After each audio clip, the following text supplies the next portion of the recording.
ಈ ದಿನ ಏನು ನಮ್ಮ ಮುಳಬಾಗಿಲು ತಾಲೂಕಿನ ಶ್ರೀನಿವಾಸ ಕಲ್ಯಾಣ ಮಂಟಪದಲ್ಲಿ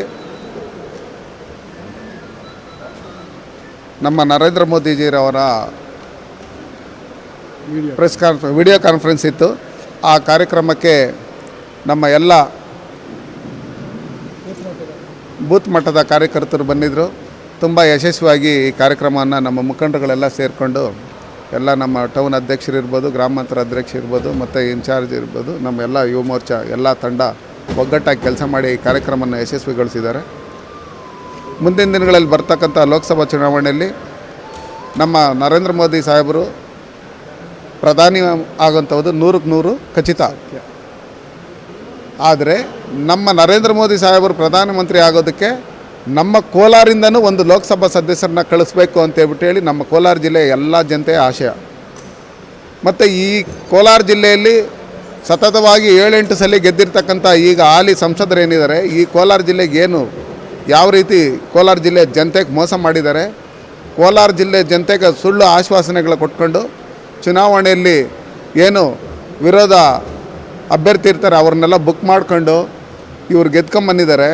ಮತ್ತು ಕೋಲಾರ ಜಿಲ್ಲೆ ಜನತೆಗೆ ಯಾವ ರೀತಿ ಅನ್ಯಾಯ ಆಗಿದೆ. ಸತತವಾಗಿ 13 ವರ್ಷಗಳಿಂದ ಬರ ಪರಿಸ್ಥಿತಿ ಇದ್ರೇನು ಅವರು ಮೊದಲನೇ ಸಲ ಗೆದ್ದಾಗಿಂತ ಶಾಶ್ವತ ನೀರಾವರಿ ಕೊಡ್ತೀರಿ, ಶಾಶ್ವತ ನೀರಾವರಿ ಯೋಜನೆ ಮಾಡ್ತೀರಿ ಅಂತ ಹೇಳ್ಕೊಂಬಂದಿದ್ರು. ಮತ್ತು ಅಚ್ಚು ಮತ್ತು ಗಾಲಿ ಕಾರ್ಖಾನೆ ಮಾಡ್ತೀರಿ ಅಂತಲೂ ಓಪನ್ ಮಾಡ್ತೀರಿ ಅಂತಲೂ ಹೇಳಿದರು. ಮತ್ತು ಶ್ರೀನಿವಾಸಪುರದಲ್ಲಿ ರೈಲ್ವೆ ಕೋಚ್ ಮಾಡ್ತೀರಿ ಅಂತೇಳಿದರು. KGF ಅಲ್ಲಿ ನಾವು ಗಣಿ ಏನು ಮುಚ್ಚಿದೆ ಅದನ್ನು ಪುನರಾರಂಭಿಸ್ತೀರಿ ಅಂತಲೂ ಹೇಳಿದರು. ಚುನಾವಣೆ ಬಂದಾಗ ಈ ಆಶ್ವಾಸನೆಗಳು ಕೊಟ್ಕೊಂಡು ನಮ್ಮ ಕೋಲಾರ ಜನಗಳನ್ನು ಅವರು ಯಾಮಾರಿಸ್ಕೊಂಡು ಇದುವರೆಗೂ ಗೆದ್ದಿದ್ದಾರೆ. ಅದಕ್ಕೋಸ್ಕರ ಕೋಲಾರ ಜಿಲ್ಲೆಯ ಜನತೆ ಹಳ್ಳಿಗೂ ಹೋದಾಗ ಹೇಳ್ತಾರೆ, ನಾವು ಈ ಸಲ ಅವ್ರನ್ನ ಸೋಲ್ಸೋದಂತೂ ಗ್ಯಾರಂಟಿ. ನಿಮ್ಮಲ್ಲಿ ಪ್ರಬಲವಾದಂಥ ಅಭ್ಯರ್ಥಿ ನೀವು ನಿಂತ್ಕೊಳ್ರಿ, ನಾವು ಅವ್ರನ್ನ ಸೋಲಿಸಿ ಮನೆಗೆ ಕಳಿಸ್ತೀರಿ. ನರೇಂದ್ರ ಮೋದಿ ಸಾಹೇಬರು ಇವತ್ತೇನು ದೇಶದಲ್ಲಿ ಒಳ್ಳೆ ಕೆಲಸಗಳು ಮಾಡ್ತಾಯಿದ್ದಾರೆ, ಅವ್ರನ್ನ ನೋಡಿ ನಾವು ಇಂಥ ಪ್ರಧಾನಿನ ನಾವು ಕಳ್ಕೊಳ್ಳೋಕೆ ನಾವು ರೆಡಿ ಇಲ್ಲ. ಅವ್ರು ಇನ್ನೂ 10 ವರ್ಷ 15 ವರ್ಷ ಅವ್ರು ಪ್ರಧಾನಮಂತ್ರಿ ಆಗಿರಬೇಕು.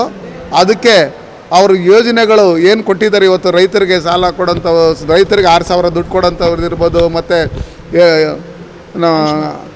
ಆಯುಷ್ಮಾನ್ ಭಾರತ್ ಇರ್ಬೋದು, ಮತ್ತು ಉಜ್ವಲ ಯೋಜನೆ ಗ್ಯಾಸ್ ಕೊಡೋಂಥದ್ದು ಇರ್ಬೋದು, ಮತ್ತು ಬೇಟಿ ಬಚಾವ್ ಬೇಟಿ ಪಡಾವ್ ಅಂತ ಹೇಳ್ಬಿಟ್ಟೇಳಿ ಆ ಕಾರ್ಯಕ್ರಮ ಇರ್ಬೋದು, ಮತ್ತು ಮುದ್ರಾ ಯೋಜನೆ ಇರ್ಬೋದು. ಇವೆಲ್ಲ ಕಾರ್ಯಕ್ರಮಗಳನ್ನೇನು ಕೊಟ್ಟಿದ್ದಾರೆ. ಹಿಂದೆ 70 ವರ್ಷ ಈ ಕಾಂಗ್ರೆಸ್ ಅವರು ಈ ಭಾರತ ದೇಶದಲ್ಲಿ ಸರ್ಕಾರ ನಡೆಸಿದ್ರು, ಅವರು ಯಾರು ಕೊಡೋಕ್ಕಾಗದೇ ಇರ್ತಕ್ಕಂಥ ಆಳ್ವಿಕೆಯನ್ನು ಸರ್ಕಾರ ನಮ್ಮ BJP ಸರ್ಕಾರ ನರೇಂದ್ರ ಮೋದಿ ಸಾಹೇಬರು ಕೊಟ್ಟಿದ್ದಾರೆ. ಅದಕ್ಕೋಸ್ಕರ ನಮ್ಮ ಕೋಲಾರ ಜಿಲ್ಲೆ ಜನತೆ ಎಲ್ಲ ಅವ್ರ ಜೊತೆಯಲ್ಲಿರ್ತೀರಿ. ಮುಂದಿನ ದಿನಗಳಲ್ಲಿ ನಾವು 2ನೇ ತಾರೀಕು ಬೈಕ್ ರ್ಯಾಲಿ ಇರೋದ್ರಿಂದ ನಮ್ಮ ಯುವಕರೆಲ್ಲ ಹೆಚ್ಚಿನ ಸಂಖ್ಯೆಯಲ್ಲಿ ಸೇರಿ ಆ ಬೈಕ್ ರ್ಯಾಲಿಯಲ್ಲಿ ಹಳ್ಳಿಗೂ ಹೋಗಿ ನಮ್ಮಲ್ಲಿ ತಾತಂದರು, ಅಜ್ಜಂದಿರು ಮತ್ತು ಅಮ್ಮಂದರು ಅವರೆಲ್ಲ ಇದ್ದಾರೆ, ಅಣ್ಣ ತಮ್ಮಂದರು, ಅವ್ರನ್ನೆಲ್ಲ ಓಟ್ ಹಾಕೋಕ್ಕೆ ರೆಡಿ ಇದ್ದಾರೆ. ಅವ್ರಿಗೆ ಇನ್ನೂ ಹುಮ್ಮಸ್ಸು ತುಂಬಿ ನಾವು ಬರುವಂಥ ಲೋಕಸಭಾ ಚುನಾವಣೆಯಲ್ಲಿ ನಾವು ನರೇಂದ್ರ ಮೋದಿ ಸಾಹೇಬ್ರನ್ನ ಮತ್ತೆ ಪ್ರಧಾನಿಯಾಗಿ ಮಾಡಿ ಇಲ್ಲಿ ಲೋಕಸಭಾ ಕ್ಷೇತ್ರದ ಅಭ್ಯರ್ಥಿನ ಕೋಲಾರಿಂದ ನಾವು ಡೆಲ್ಲಿಗೆ ಕಳಿಸ್ಕೊಡ್ಬೇಕಂತೇಳಿ ತೀರ್ಮಾನ ಮಾಡಿದ್ದಾರೆ. ಅದಕ್ಕೆ ಈ ನಮ್ಮ ಮುಖಂಡರುಗಳೆಲ್ಲ ಒಗ್ಗಟ್ಟಾಗಿ ದುಡಿತಾರೆ ಅಂತೇಳಿ ನಾನು ನನ್ನ ಮಾತನ್ನು ಮುಗಿಸ್ತೀನಿ. ಜಿಲ್ಲೆಯಲ್ಲಿ ಆಕಾಂಕ್ಷಿಗಳು ಸುಮಾರು ಜನ ಇದ್ದಾರೆ. ಅದರಲ್ಲಿ ನಾನು ಒಬ್ಬನು. ನಮ್ಮ ರಾಷ್ಟ್ರೀಯ ನಾಯಕರು ಮತ್ತು ನಮ್ಮ ಹೈಕಮಾಂಡ್ ಏನು ತೀರ್ಮಾನ ತಗೊಂಡು ಯಾರಿಗೆ ಅಭ್ಯರ್ಥಿಯಾಗಿ ಮಾಡಿದರೆ ನಾವು ಇದೇ ರೀತಿಯಾಗಿ ಹುಮ್ಮಸ್ಸಾಗಿ ನಾವು ಆ ಅಭ್ಯರ್ಥಿನ ಗೆಲ್ಸ್ಕೊಳ್ಳೋದಕ್ಕೆ ಕೆಲಸ ಮಾಡ್ತೀರಿ. ಆಕಾಂಕ್ಷಿ ಅನ್ನೋದರಲ್ಲಿ ಎರಡು ಮಾತಿಲ್ಲ. ಆದರೆ ಯಾರೇ ಅಭ್ಯರ್ಥಿ ಆದರೂ ನಮ್ಮಲ್ಲಿ 6-7 ಜನ ಆಕಾಂಕ್ಷಿಗಳಿದ್ದಾರೆ, ಯಾರಿಗೇ ಆದರೂ ನಾವು ಕೆಲಸ ಮಾಡೋದಕ್ಕೆ ರೆಡಿ ಇದ್ದೀರಿ.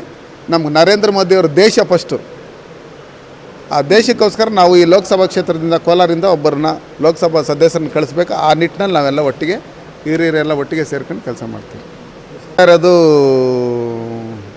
ತಪ್ಪು ಅಂತ ತಿಳ್ಕೊತೀನಿ ನಾನು. ಯಾಕಂದರೆ ನಾವು ನಿರಂತರವಾಗಿ ಈಗ ನಾವು ಮನೆಗೆ ಪ್ಲಾಕ್ ಕಟ್ಟೋಂಥದ್ದು ಇರ್ಬೋದು, ನಮ್ಮ ಕಾರ್ಯಕರ್ತರ ಮನೆಗೆ ಮತ್ತು ಮನೆಗೆ ಹೋಗಿ ಕರಪತ್ರಗಳು ಮತ್ತು ನರೇಂದ್ರ ಮೋದಿ ಸಾಹೇಬರು ಮಾಡಿರ್ತಕ್ಕಂಥ ಯೋಜನೆಗಳಿದೆ, ಈ ಕರಪತ್ರಗಳು ನಾವು ಎಲ್ಲ ಮನೆಗೂ ಕೊಟ್ಕೊಂಬರ್ತಾಯಿದ್ದೀರಿ. ಇನ್ನೂ ಕೊಡೋಂಥದ್ದು ಇದ್ದೀರಿ.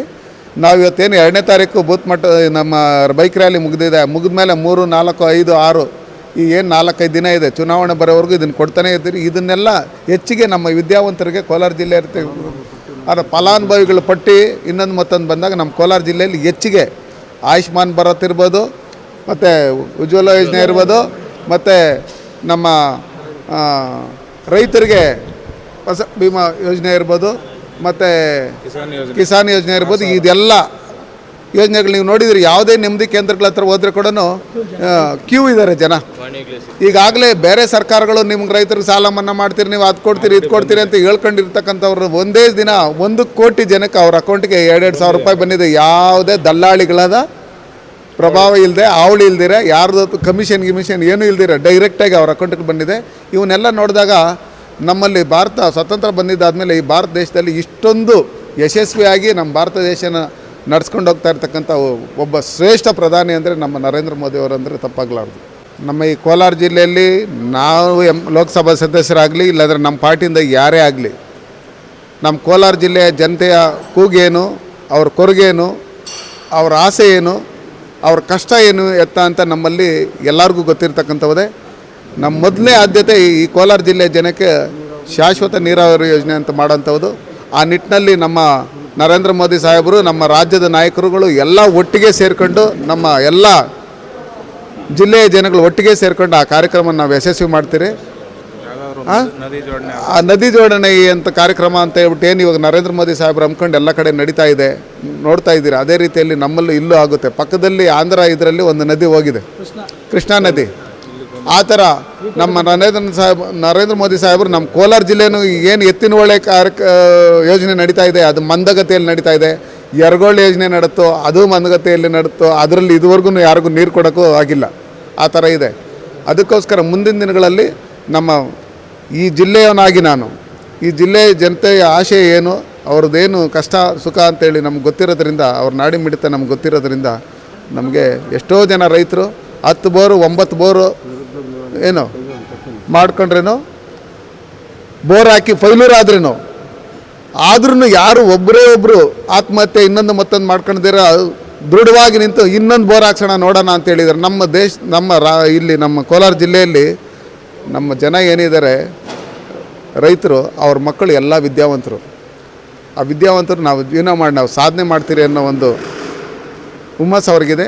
ಅವ್ರ ಜೊತೆಲಿ ನಾವು ಸೇರಿಕೊಂಡು ಇಲ್ಲೇನು ನಮ್ಮ ವಿದ್ಯಾವಂತರಿದ್ದಾರೆ ಅವರಿಗೆಲ್ಲ ಉದ್ಯೋಗ ತರುವಂಥದ್ದು, ಉದ್ಯೋಗ ಮೇಳಗಳನ್ನು ಮಾಡೋಂಥದ್ದು, ಹೆಚ್ಚಿನ ಸಂಖ್ಯೆಯಲ್ಲಿ ನಮ್ಮ ಜಿಲ್ಲೆಗೆ ಕಾರ್ಖಾನೆಗಳನ್ನು ತಂದು ಇಲ್ಲಿನ ಜನ ಏನು ಬೆಂಗಳೂರಿಗೆ ಹತ್ತತ್ರ 1 ಲಕ್ಷ ಜನ ಹೋಗ್ತಾರೆ, ಬೇರೆ ಬೇರೆ ಜಿಲ್ಲೆಗಳಿಗೆ ಹೋಗ್ತಾರೆ, ಅದನ್ನು ತಪ್ಪಿಸಿ ಇಲ್ಲೇ ನಮ್ಮ ಜಿಲ್ಲೆಯಲ್ಲೇ ಕೆಲಸ ಮಾಡೋಂಥ ಉದ್ಯೋಗ ಸೃಷ್ಟಿ ಮಾಡಬೇಕಂತ ಹೇಳೋದು ನನ್ನ ಆಸೆ.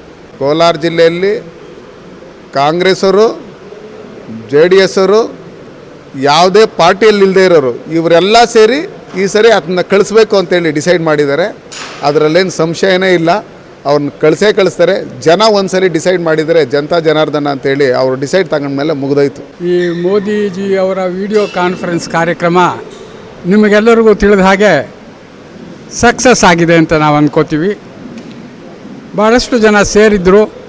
ಮೋದಿಜಿ ಅವರ ಭಾಷಣವನ್ನು ಕೇಳಿದ್ರು. ಕೆಲವ್ರಿಗೆ ಅರ್ಥ ಆಗಿರ್ತದೆ, ಕೆಲವ್ರಿಗೆ ಅರ್ಥ ಆಗಿರೋಲ್ಲ. ಆದ್ರೂ ಕೆಲವು ವಿಚಾರಗಳಲ್ಲಿ ಅವರು ಭಾಳ ಚೆನ್ನಾಗಿ ಹೇಳಿದ್ದಾರೆ. ಅರ್ಥ ಮಾಡಿಕೊಂಡು ಈ ಸಲ ನಮ್ಮ ತಾಲೂಕು ಮತ್ತು ನಮ್ಮ ಕೋಲಾರ ಪಾರ್ಲಿಮೆಂಟ್ ಕಾನ್ಸ್ಟಿಟ್ಯೂನ್ಸಿಯಿಂದ BJP ಅಭ್ಯರ್ಥಿಯನ್ನು ಗೆಲ್ಲಿಸ್ಕೊಡೋದಕ್ಕೆ ಎಲ್ಲರೂ ಪ್ರಣಾಮ ಮಾಡ್ತಾ ಇದ್ದಾರೆ ಅಂತ ನಾನು ಅಂದ್ಕೊಂಡಿದ್ದೀನಿ. ಅದನ್ನು ಸಾಧಿಸಬೇಕು ಅಂತ ನಮಗೆ ಇಚ್ಛೆ ಇದೆ.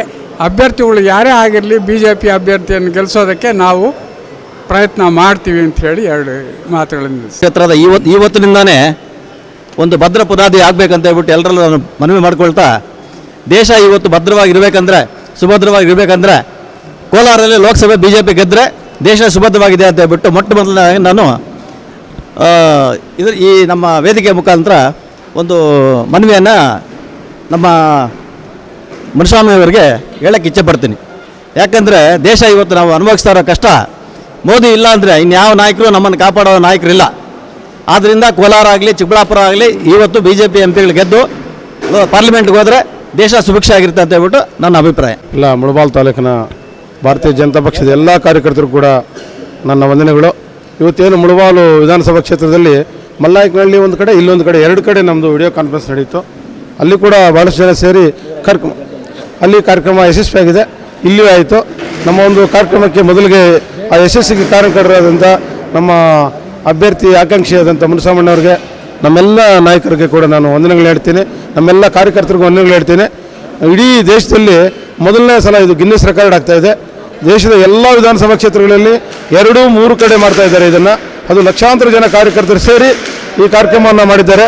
ಎಲ್ಲರ ಪ್ರಶ್ನೆಗಳಿಗೆ ಅವರು ಏನು ಬೂತ್ ಮಟ್ಟದ ಕಾರ್ಯಕರ್ತರು, ಯಾವುದೇ ಪ್ರಧಾನಿ ಕೂಡ ಅಲ್ಲಿನ ಮಿನಿಸ್ಟ್ರಿಗಳಿರ್ಬೋದು, ಅಲ್ಲಿನ ಪದಾಧಿಕಾರಿಗಳು ಮಾತ್ರ ಮಾತಾಡ್ತಾ ಇದ್ದಾರೆ. ರಾಜ್ಯ ಮಟ್ಟದವ್ರನ್ನ ಬೂತ್ ಮಟ್ಟದ ಕಾರ್ಯಕರ್ತರ ಒಂದು ಅಭಿಪ್ರಾಯ ತಗೊಂಡು ನಾಳೆ ಸರ್ಕಾರನ ಯಾವ ರೀತಿ ನಡೆಸ್ಬೋದು ಮತ್ತು ಈಗ ನಡ್ಸ್ಕೊಂಡು ಬಂದಿದ್ದು ಯಾವ ರೀತಿ ಅಂತ ಇದು ಮಾಡಿದ್ದಾರೆ.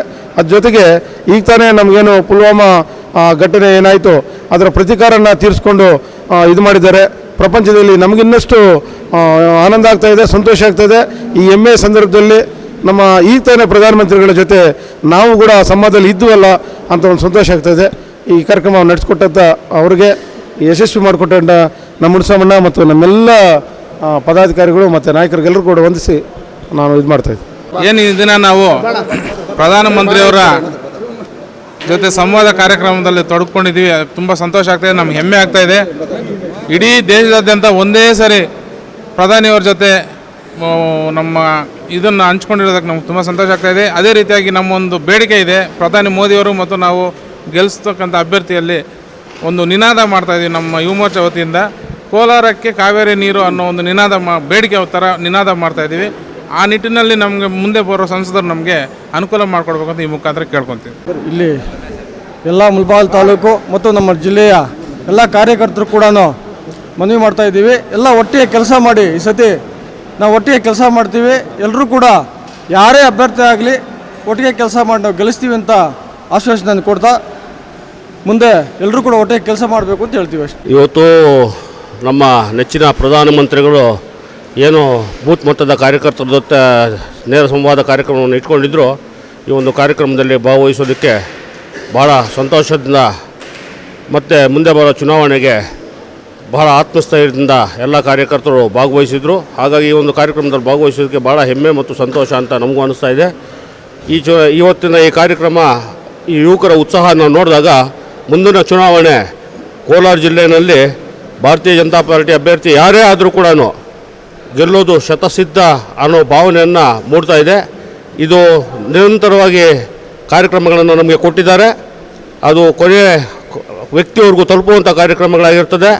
ಅದು ಪಕ್ಷದ ವತಿಯಿಂದ ನಡ್ಕೊಂಡು ಹೋಗುತ್ತೆ. ಮತ್ತು ಚುನಾವಣೆಯಲ್ಲಿ ಭಾರತೀಯ ಜನತಾ ಪಾರ್ಟಿ ಅಭ್ಯರ್ಥಿ ಖಂಡಿತವಾಗಿಯೂ ಜಯಬೇರಿ ಬಾರಿಸ್ತಾರೆ ಅಂತ ಹೇಳ್ಬಿಟ್ಟು ಈ ಮೂಲಕ ತಿಳಿಸೋದಕ್ಕೆ ಇಷ್ಟಪಡ್ತೀನಿ. ಜೈ ಹಿಂದ್.